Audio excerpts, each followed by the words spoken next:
Have you ever wondered about where it all began? What sort of elements had to form, take shape, and come together to lead us to where we are today? Just how much of an influence did the ways of the past have on what we see now? This world we call home has plenty of mysteries. But of course, that's not what I'm talking about today. What I am talking about is JoJo. With its unique story beats, bizarre powers, and larger-than-life characters, JoJo's Bizarre Adventure has grown from a series that not too long ago only saw popularity in Japan and a few other regions, to now what is a worldwide sensation. Even with today's relatively large fanbase, the community still gives off the appearance of a small, almost cult-like following, shrouded in a veil of mystery and obscurity that continues to lure people in from all walks of life into its ranks. This is thanks to, in no small part, the various memes the series has spawned throughout its creation, both during the release of the manga and the later airing of the anime. But that rabbit hole can be saved for another video.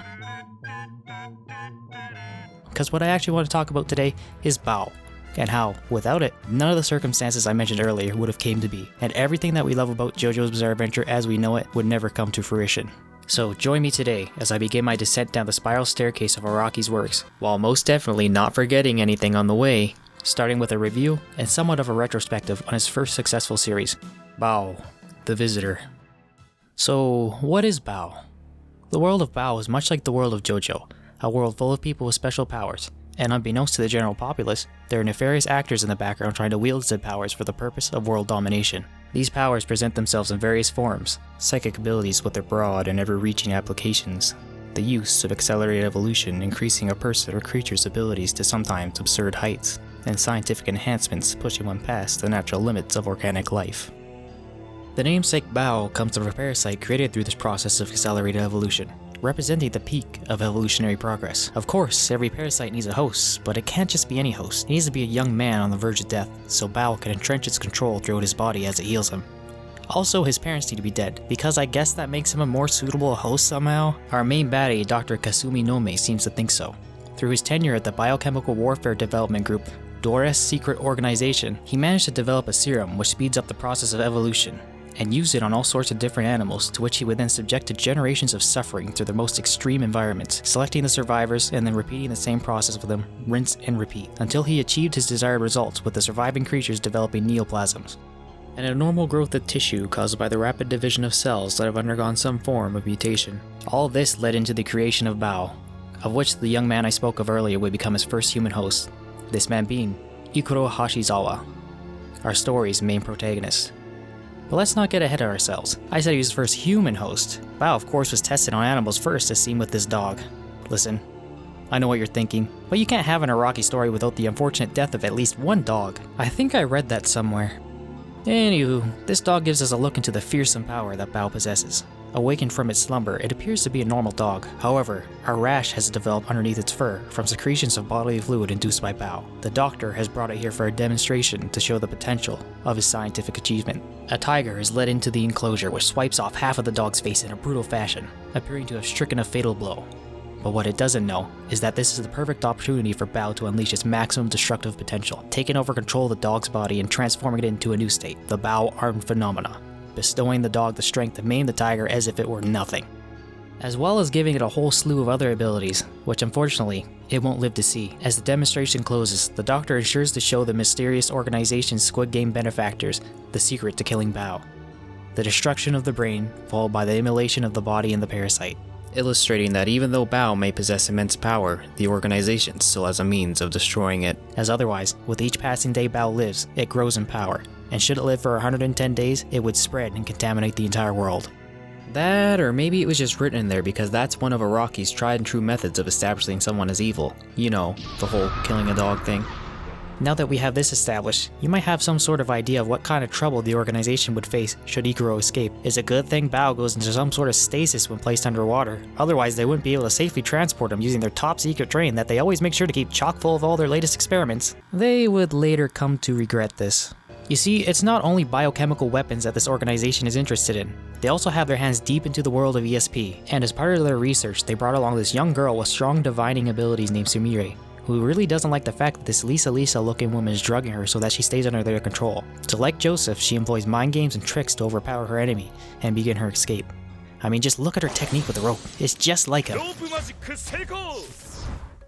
She grabs the woman's access card and runs car to car until she's eventually stopped by a door that requires a code to get in. The woman thinks she has her cornered, but little does she know the car she stopped in is full of dogs in cages, each one of which Sumire has unlocked. This gives her the time to unlock the door using her automatic writing technique, where she divines the code for the door by bringing pen to paper. Unfortunately, she only makes it halfway through the door once it opens before the woman catches up to her. Man, these poor dogs can't catch a break. As she spins in the door, she just so happens to twist open a valve, the same valve that is pressurizing the tank of water that contains Ikuro, and within Ikuro, Baoh. Emerging from the tank, whilst making sure to hit the classic pose, Baoh hunts down his captors and eventually escapes the train by leaping out and grabbing onto electrical wires, which surprisingly doesn't kill him. I wonder if this idea will come back later. This also leaves an opening for Sumire to escape with him, beginning the story of their fight against the pursuit of the Duress organization and the various assassins, creatures, and abilities that block their path. Now that you have a general idea of what the story of Baoh entails, instead of giving a word-for-word retelling of the story, I'd like to dive into the main focus of the video, that being while I gave a few mentions of it earlier, I'd like to get into some parts of the story and the ideas presented within, ideas of which that have appeared to, in some way or another, made their way into the groundwork and general ethos of JoJo's Bizarre Adventure, starting with the general plot of the story. Generally, this story plays out a lot like Battle Tendency with its themes and characters. The Baoh transformation and the idea of existing at an evolutionary peak closely resembles that of the Pillarman. Possessing super strength and agility, Baoh is able to leap impossibly large distances, react within fractions of a second, and is even able to flip and destroy an oncoming vehicle by merely blocking it with his arm. Baoh is also extremely durable. With its hardened skin, it can deflect all sorts of attacks, even that of machine gun fire, while also giving little thought to the loss of digits and limbs, as such things can be easily reattached and healed within moments. Combining the strength and durability, Baoh is able to make use of various phenomena in combat. Baoh, melted in palm phenomenon. Baoh, melted in palm phenomena, can dissolve anything from flesh all the way to metal using corrosive fluid made from Baoh's own bodily fluids. It can also melt different objects together if need be. Baoh, the skin hardened saber phenomenon. Baoh reskin hardened saber phenomena. Using hardened blades of skin protruding from the wrists, Baoh can slice through nearly anything in his path. It is also able to turn these blades into ranged weapons by flinging them off into the direction of its opponent through the saber-off technique. Baoh, shooting beast's stinger phenomenon. Baoh shooting bee's stinger phenomena. By changing the chemical makeup of its hair follicles, Baoh can shoot needles of hardened hair which upon contact with a living being's body heat will spontaneously combust. Baoh, break dark thunder phenomenon. Baoh break dark thunder phenomena. Through the manipulation of its nerves and muscle cells to form an electrical series, Baoh can produce and conduct 60,000 volts of electricity from its body. It creates enough electricity that it can supply a powerful laser cannon with ease. Not a surprise, seeing how its survival would otherwise be a fatal shock hanging from electrical wires during the initial escape from duress. Baoh also forgoes the use of the 5 senses, abandoning them in lieu of a new sensory organ atop its forehead. A tactile sensor which allows it to feel the world around it and sense murderous intent and emotions as though it was a scent. This all comes together to allow Baoh to surpass his opponents on the basis of instinct alone. Though this reliance on scent and instinct was one of the only weaknesses of Baoh that could be exploited. To combat this later, the instinct of Baoh and the consciousness of Ikuro would merge and become one, further establishing Baoh's place as the ultimate weapon. You don't need to look too closely at his debut appearance to realize he would go on to inspire not only the Pillarmen, but cars in particular. Moving on from that, we get to see that Ikuro as a protagonist and hero shares a lot in common with the Joestars. The loneliness created from the loss of his parents and abduction by duress resembles a common theme seen throughout the protagonists of each part of JoJo. And just like them, when push comes to shove and his sidekick Sumire is kidnapped, Ikuro is still able to fight and solve the case by himself, fulfilling what Araki believes must entail a proper series, hero, or protagonist. Another strong similarity found within this story is the importance of conducting oneself as a gentleman, and how doing so establishes a strength of character that is not easily ignored by those with the eyes to see it. Like how Jonathan was able to befriend Speedwagon based off of his demeanor during their fight in Ogre Street, Ikuro is able to befriend Rokusuke, an ornery old mountain man. Even though he had just been caught trespassing on the man's property, he's able to win him over by behaving in a similar fashion. Despite the objections of his wife, Rokusuke offers Ikuro and Sumire a room to stay in, having taken a liking to him because of the way he conducts himself as a gentleman, through his bearing and the way he speaks. Like Speedwagon, the old man is willing to fight on Ikuro's behalf and put himself at risk of danger, in his case doing so out of a traditional sense of duty to protect his guests. Even standing his ground to an enemy that had previously brainwashed him, knowing full well he's facing something with powers beyond his comprehension. Speaking of enemies, this dude is basically just like Stroheim. He was rebuilt into a cyborg after being blown apart in a small explosion, and the similarities don't just end there. Two things he holds in common are his enhanced cyborg eye, which he uses to aim sniper rifles, and his robotic hand, which he's able to launch to capture Sumire, just like how Stroheim was able to pin Ultimate Cars by doing much the same. That is not to say that the story of Baoh is without its own unique enemies. In fact, that couldn't be further from the truth. Despite the fact that their absurd nature and powers would be more than fitting within JoJo, they somehow managed to, at the same time, stand their own within the world of Baoh. Take for example Martin, a highly evolved baboon who is not only absurdly strong, but also possesses almost an entire military arsenal underneath its fur and within its stomach. Unlike the average baboon, he has acquired the ability to use tools, being able to skillfully utilize sharp stakes as both melee and ranged weapons. Being a master of the element of surprise, he would keep them hidden within his fur to make sure they would go unnoticed. Though what he keeps hidden within his belly is what proves to be most deadly. A grappling hook which launches out from his mouth that can be used to grab things from afar or for just straight up attacking, as well as a tank of poisonous gas which he's able to release into the air to weaken Baoh.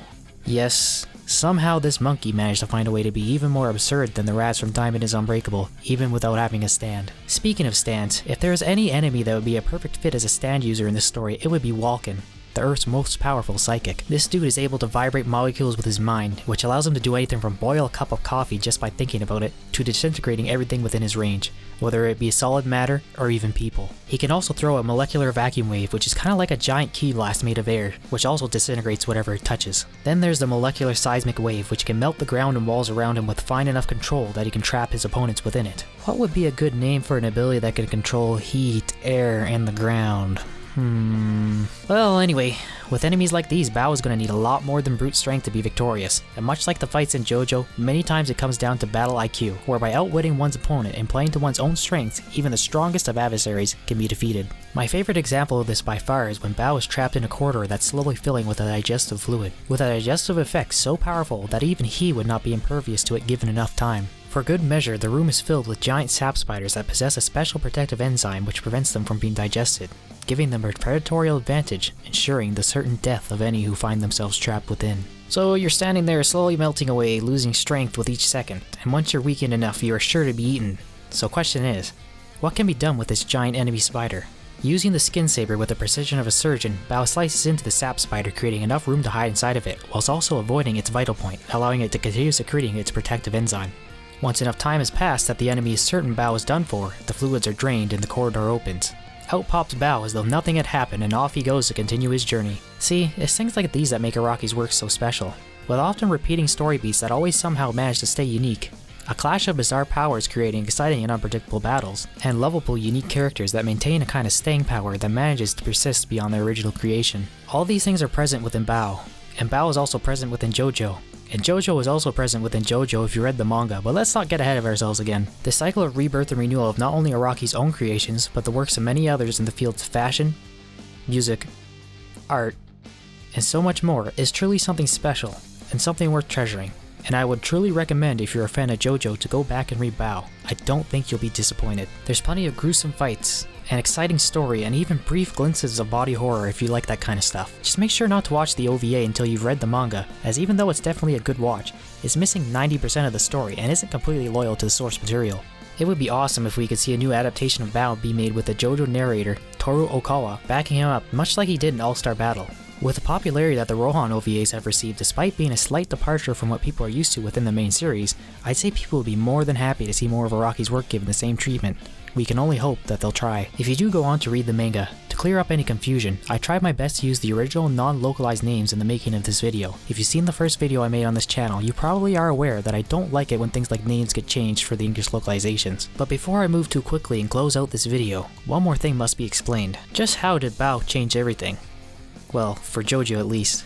If it wasn't just for setting in stone certain tropes, character types, and abilities that would later be reworked into the ever so popular series, it would be the fact that Baoh was Araki's first successful serialized manga which debuted in Shonen Jump. This earned him enough money to take a trip to England, the nation which would later be featured in his first release of JoJo, Phantom Blood. Despite the fact his poor English skills made the trip hard for him, the experience he had went on to inspire him to draw JoJo's Bizarre Adventure, meaning it exists all thanks to the success of Baoh. That success is also why us English JoJo fans keep getting shafted waiting for the stupid manga to catch up with the Japanese release, because when Baoh came westward it failed terribly, even looking to the back of the last volume. Yes, I do in fact own the original manga. Viz stated they were ready to revisit Baoh if Araki were to continue to write it, but clearly they wrote this before receiving any sales numbers, thinking it would be a surefire success, only to be met with empty pockets and disappointment. To Despite knowing of the success of JoJo overseas, they would completely avoid touching it for nearly 10 years, only for their first English manga release of it in 2005 to completely skip over Phantom Blood and Battle Tendency, hopping straight into Stardust Crusaders, releasing 16 volumes over the span of 5 years, only to then 5 years later decide to re-release the first 3 parts in the JoJonium format, which took them up until 2019. And as of the making of this video, they are drip feeding us volumes of Golden Wind available both physically and digitally, with each release months apart, whilst also at a snail's pace posting chapters of Stone Ocean on their website, which somehow managed to come out slower than even the anime. Give me a break. Thanks for watching. I'm super grateful for all the support I've received from all of you. If you're not already, make sure to subscribe and also leave me a like and a comment on this video. Also, make sure to hit the notification bell to make sure you don't miss the next video. As always, more content is coming in the future, including live streams of all the JoJo games, so please make sure to stay tuned. Till next time, farewell.